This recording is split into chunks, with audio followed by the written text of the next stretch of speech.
collectif Avortement en Europe, les femmes décident, qui a convoqué ce rassemblement à l'occasion du 28 septembre, qui est la journée de lutte pour le droit à l'avortement.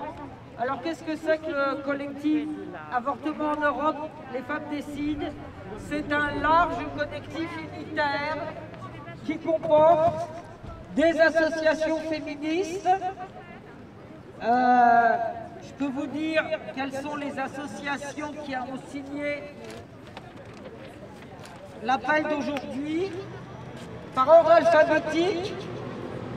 Alerta Feminista, qui sont des femmes latino-américaines, Association nationale des études féministes, les chiennes de garde, le collectif national pour les droits des femmes, le collectif IVG Tonon, la coordination des associations pour le droit à l'avortement et à la contraception, les effrontés, Femmes Égalité, Femmes Solidaires, la Ligue des femmes iraniennes pour la démocratie, la Maison des femmes de Paris, la Maison des femmes Thérèse Claire de Montreuil, la Marche mondiale des femmes, Oser le féminisme, le planning familial, plus des associations départementales du planning familial, 77 et 94, et le SKB, qui est une association de femmes turques.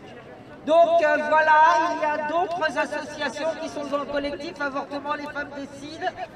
Il y a aussi des associations généralistes consignées, Attaque France par exemple, des syndicats nombreux, CGT, CFDT, FSU, UNEF, Union syndicale solidaire. Vous voyez, on couvre pas mal de champs au niveau syndical. Et en soutien, nous avons des organisations politiques, Ensemble, le LPA, le Parti communiste français et Potere al Popolo Paris. Et alors je crois savoir que Europe Écologie Les Verts soutient aussi, puisque certaines de leurs militantes sont là. Donc vous voyez que c'est un collectif très large qui est là en défense de l'avortement en France. Même si le moment où les mouvements féministes ont conquis la loi sur l'avortement en 1975 et à l'heure actuelle encore loin, même si depuis le vote de la loi de 1975, nous avons amélioré cette loi, nous avons encore des revendications. Quelles sont ces revendications pour aller vite? Je ne vais pas vous les citer complètement dans le détail, mais il y en a dont on a vu la pertinence durant le confinement. Sur les délais d'avortement, nous sommes dans la moyenne basse en Europe des délais pour avorter. Et le collectif Avortement en Europe, les femmes décident, voudrait que l'on s'harmonise avec les pays les plus progressistes. Notre collectif a fait signer durant le confinement une pétition à 52 000 personnes pour que les délais d'avortement soient augmentés du temps du confinement, ce qui était de 8 semaines. Et nous savons qu'il y a eu des problèmes pour avorter durant le confinement, puisqu'il y avait des blocs opératoires qui étaient occupés pour le Covid et qui servaient avant pour l'avortement, puisqu'il y a des femmes aussi qui n'ont pas osé aller à l'hôpital.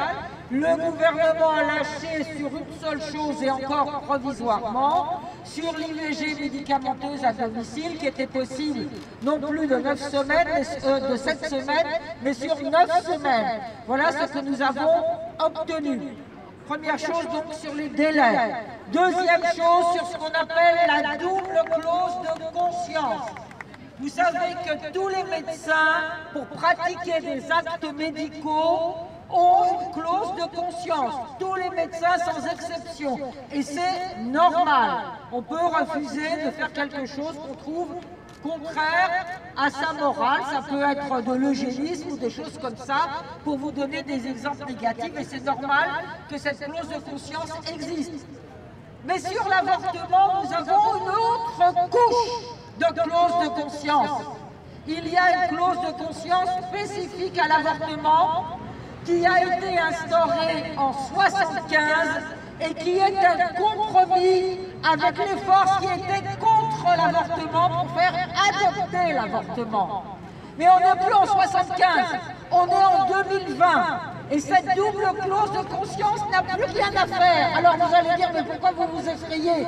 Puisque tout le monde en France est à 75% pour l'avortement. Parce qu'on a vu ce que ça fait en Italie. En Italie, avec cette double clause de conscience, il est à l'heure actuelle très difficile d'avorter. Et c'est pour ça que nous réclamons la suppression de cette double clause de conscience. Vous savez aussi, et c'est une bataille qui est toujours actuelle, qu'il y a de nombreuses maternités, hôpitaux et maternités de proximité qui ont été fermés. Et souvent, les centres d'interruption volontaire de grossesse se trouvent au sein des maternités. Ça donne un effet automatique. On ferme la maternité, on ferme le CIVG. Nous réclamons la réouverture des CIVG qui ont été fermés. C'est une façon de tendre un obstacle à la pratique de l'avortement. Autre chose, nous réclamons que les sages-femmes puissent pratiquer des IVG instrumentales. Les sages-femmes peuvent faire des IVG médicamenteuses. Nous réclamons qu'elles puissent faire des IVG instrumentales.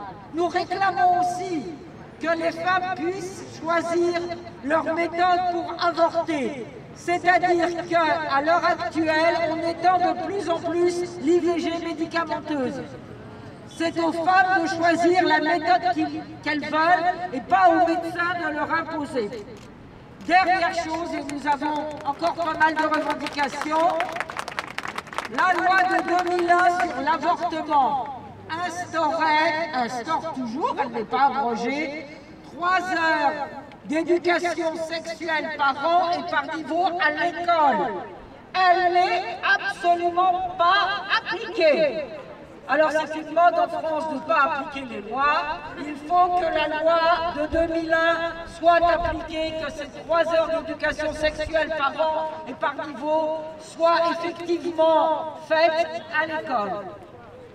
Alors je ne sais pas si vous savez, il y a une proposition de loi qui a été déposée à l'Assemblée nationale, une proposition de loi qu'on appelle transpartisane, c'est-à-dire que dedans on va trouver qui la soutiennent des gens de la République en marche, mais aussi du Parti communiste, de la France insoumise, etc., etc.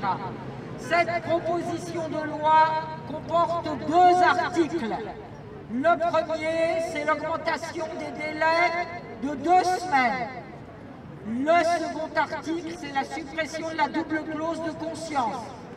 Même si ça ne remplit pas, puisque nous on a réclamé des délais beaucoup plus importants, la totalité de nos revendications, nous soutenons cette proposition de loi et il y a des députés et des sénatrices qui l'ont déjà proposé et ça a déjà été retoqué par le gouvernement.